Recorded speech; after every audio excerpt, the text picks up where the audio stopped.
Assalamualaikum dan salam sejahtera. Saya Muhammad Azrin bin Mak Fadil, nombor matrik 251450, iaitu pelajar Universiti Utara Malaysia dalam bidang pengurusan awam. Hari ini saya akan membentangkan tugasan individu subjek ekonomi dan pembangunan. Tajuk tugasan saya iaitu krisis hutang negara Malaysia.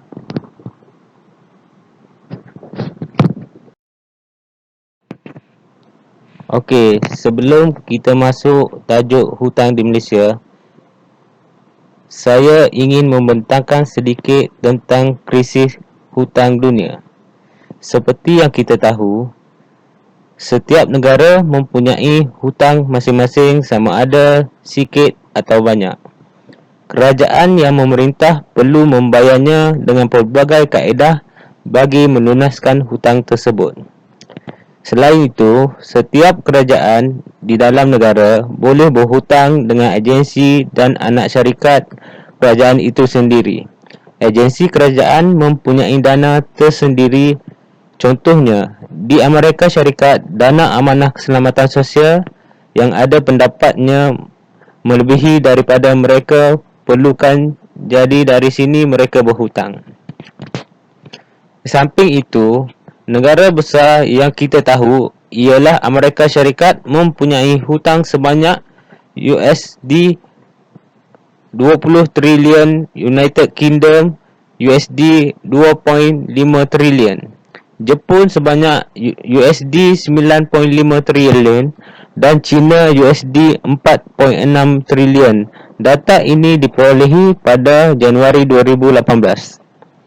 Hutang yang diberi pinjaman melalui bond atau nota pembendaraan negara dan negara asing yang lain akan membeli bond pembendaraan tersebut yang dikenali sebagai T-bond. Bond ini sebagai aset yang boleh dijual dan tidak susut nilainya melainkan terjadinya krisis ekonomi dalam sesebuah negara. Bond kerajaan memberi maksud iaitu satu sijil yang boleh dirunding yang menunjukkan sesebuah negara berhutang dengan negara lain dan membayar balik pada tempoh yang ditetapkan.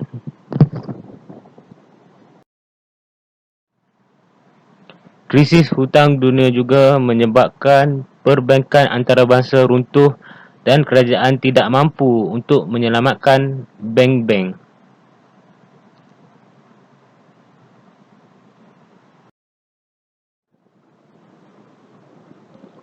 Kita masuk kepada kenapa Malaysia perlu berhutang. Malaysia perlu berhutang untuk institusi sosial. Contohnya hospital, sekolah, universiti dan infrastruktur yang memberi kemudahan kepada rakyat, dan pendapatan Malaysia sekurangnya RM200 bilion setahun. Jadi 200 bilion setahun tidak cukup untuk membiayai kos-kos tersebut. Sebab itu kenapa Malaysia perlu berhutang.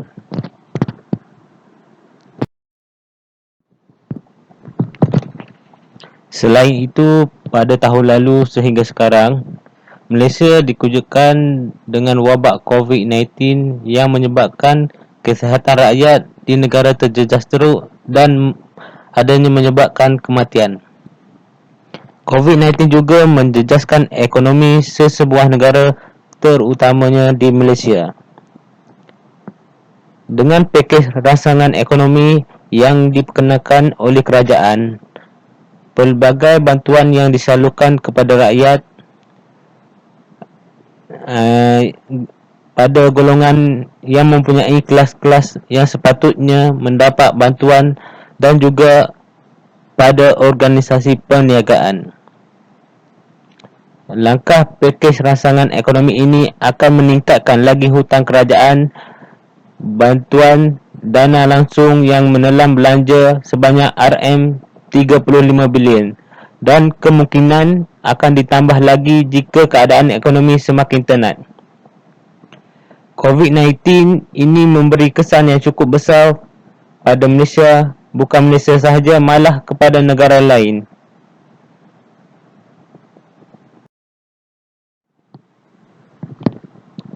Anggaran RM303 bilion dari Bursa Saham Malaysia apabila permodalan pasaran mengalami penurunan sebanyak RM1,646 bilion kepada RM1,343 bilion sejak Januari 2020. Kerugian ini melibatkan semua sektor, terutama pelabur saham. Kejatuhan harga saham ini menunjukkan kerugian yang dialami dalam negara. COVID ini meninggalkan kesan kepada ekonomi yang merangkumi kesihatan, hutang negara, hutang korporat, hutang pengguna, pendapat negara dan rakyat.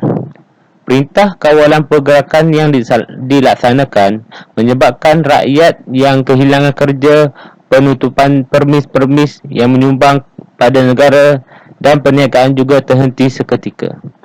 Meminjam atau berhutang merupakan sumber kerajaan dalam memastikan rakyat di dalam negara Malaysia ini tetap terjamin kesejahteraannya. Dari Januari sehingga Ogos tahun 2021, pinjaman kasar yang dibuat oleh kerajaan iaitu RM1,401.3 bilion dan termasuk membayar hutang terdahulu yang sudah mencapai tempoh matang sebanyak RM5.5 bilion. Pembiayaan defisit fiskal sebanyak RM80.8 bilion untuk projek dan program pembangunan yang diluluskan semasa belanjawan 2021 dibentangkan.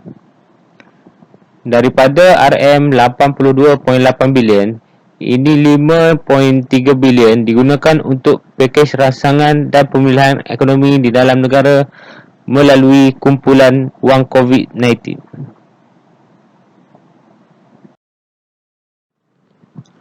RM20.3 bilion untuk bantuan prihatin rakyat, 6.5 bilion bantuan prihatin nasional, 2.4 bilion subsidi upah, 43 bilion pembelanjaan COVID, 1.5 bilion sokongan bantuan sosial untuk golongan mudah terjejas, 700 juta grant khas prihatin, 2.4 bilion dan projek berskala kecil, 700 juta.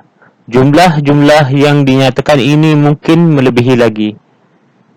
Hutang negara Malaysia terkawal dan kenyataan yang diberikan oleh Timbalan Menteri Kewangan iaitu Muhammad Shah Abdul yang berada pada 63.3% setakat Ogos tahun ini.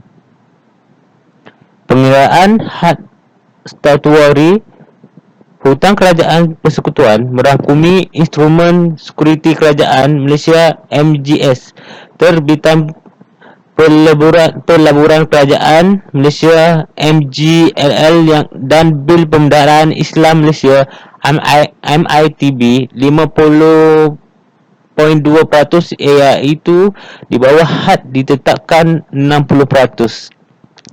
Kerajaan akan menambah baik dan sistem cukai yang sedia ada dan mengkaji cukai-cukai yang sedia ada di Malaysia bagi merancangkan lagi ekonomi di dalam negara untuk mengelakkan pengerjaan cukai digunakan. Dan dengan betul, Timbalan Menteri Kewangan ini ingin membaiki lagi pentadbiran cukai yang ada di dalam negara Malaysia. Okey, seterusnya kita sambung kepada kumpulan wang COVID-19.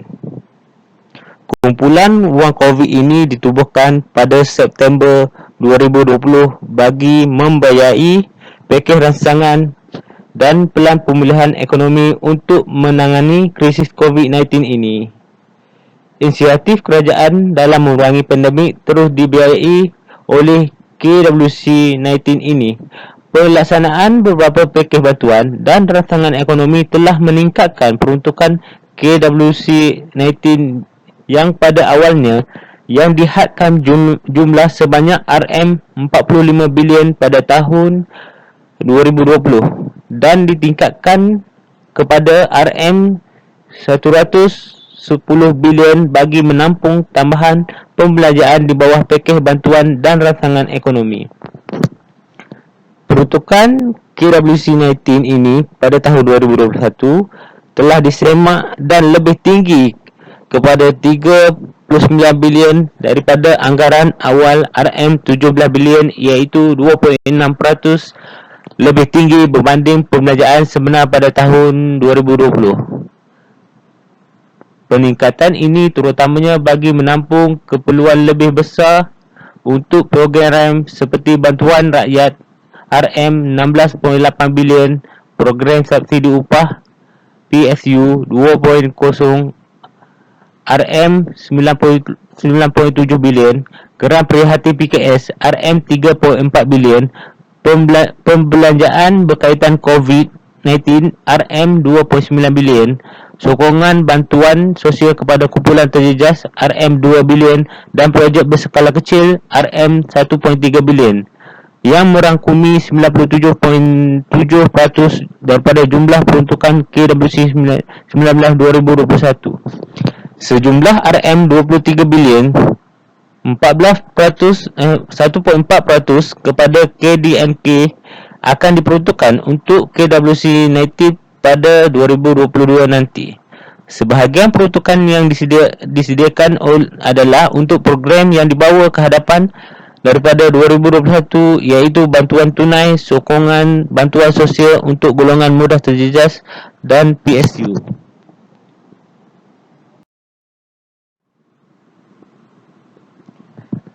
Peruntukan kumpulan wang COVID-19 ini akan berakhir pada 2022. Berikutan tabung ini merupakan kumpulan wang sementara dengan jangka masa hanya 3 tahun.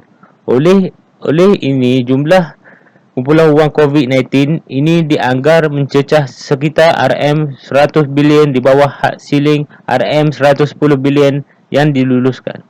Krisis pandemik ini menyebabkan kerajaan meningkatkan sokongan fiskal ke atas ekonomi, terutamanya sektor kesihatan.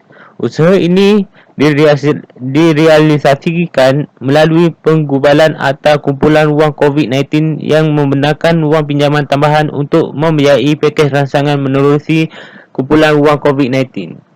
Melalui langkah-langkah rangsangan beserta pengurusan kumpulan wang COVID-19 yang efektif, kerajaan yakin objektif yang memacu negara keluar daripada krisis ini dapat dicapai, seterusnya mengekalkan kemampuan fiskal jangka masa sederhana. Okey, kita masuk kepada kesan keberhutangan Malaysia.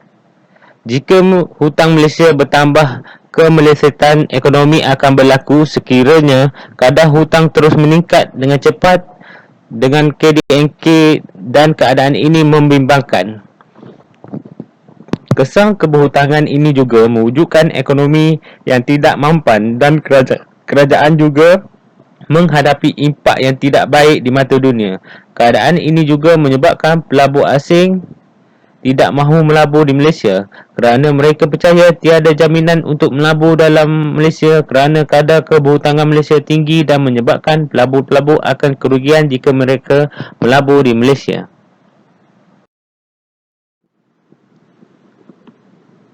Okey, seterusnya hutang kerajaan persekutuan. Pada akhir Jun 2021, jumlah keseluruhan hutang kerajaan iaitu RM958.4 bilion atau 63.3%. Dari segi hutang statuari, hutang dalam negeri terkumpul yang meliputi MGS, MGII dan MITB adalah sebanyak 58.8% kepada KDNK, iaitu tidak melebihi 65% seperti yang diperuntukkan di bawah Akta 830.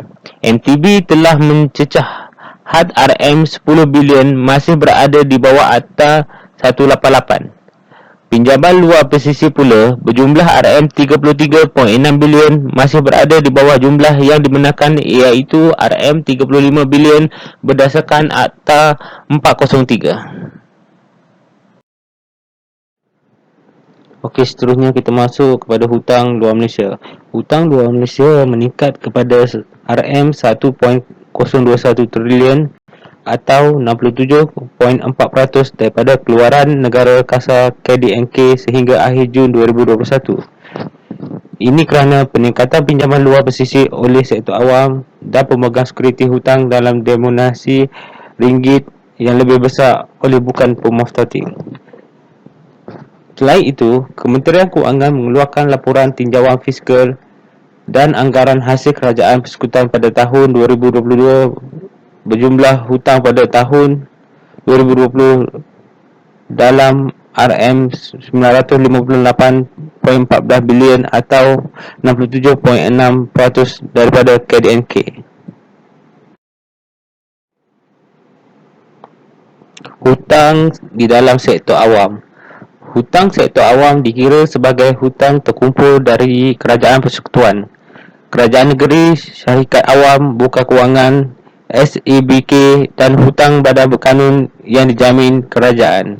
Sehingga akhir Jun tahun 2021, hutang sektor awam meningkat kepada RM1,355 bilion atau 89.5% kepada KDNK, terutamanya disebabkan oleh peningkatan kerajaan persekutuan kerana pinjaman yang telah dibuat bagi membiayai defisit dan pakej rancangan ekonomi dan bantuan COVID-19 yang melanda. Seterusnya, perancangan hutang akan datang. Kerajaan akan berusaha untuk mengembangkan langkah fiskal dalam bajet untuk tahun 2022 bagi memastikan kesejahteraan rakyat, melindungi kelangsungan perniagaan dan merangsang ekonomi ke arah yang lebih maju. Mengikut rancangan Malaysia ke-12 2021 hingga 2025, dengan silin pembiayaan pembangunan berjumlah RM400 bilion akan meningkatkan pinjaman kerajaan persekutuan. Keperluan pinjaman kasar termasuk peruntukan tambahan bagi kumpulan wang COVID-19 dijangka kekal signifikan iaitu sekitar 12% kepada KDNK. Kerajaan terus bertanggungjawab mematuhi hak hutang yang telah ditetapkan dalam akta untuk terus ke hadapan. Paras konsolidasi fiskal akan bergantung kepada tahap pemulihan ekonomi. Pihak kerajaan mensasarkan untuk mengurangkan tahap keberhutangan secara berperingkat dan memperkukuhkan pembiayaan hutang.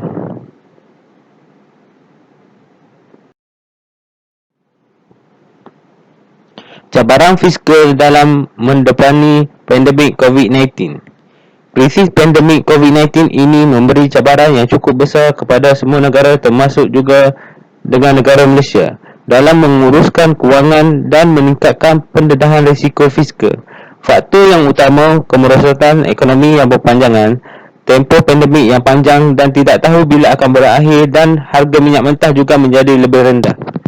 Keadaan pandemik ini menyebabkan kutipan hasil lebih rendah manakala perbelanjaan yang tinggi bagi merancangkan ekonomi dalam negara dan juga luar negara sebagai kitaran aliran wang. Cabaran ini meningkatkan lagi kadar hutang dan boleh mengganggu sementara haluan konsolidasi fiskal jangka masa sederhana.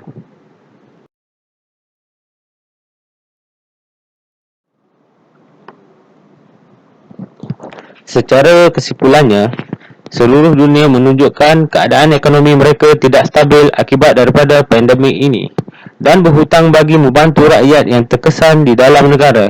Lebih-lebih lagi, jika sesebuah negara yang dilanda bencana yang buruk yang memusnahkan segala harta benda yang ada di dalam negara dan juga memberi impak yang sangat besar kepada rakyat, dan kerajaan memainkan peranan yang penting untuk membantu untuk memulihkan keadaan negara.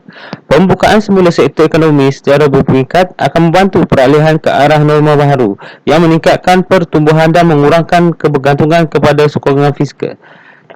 Dasar pengurusan hutang akan terus berpegang kepada prinsip accountability dan keterusan serta memastikan kemampuan hutang dalam jangka masa sederhana. Sekian, terima kasih. Assalamualaikum.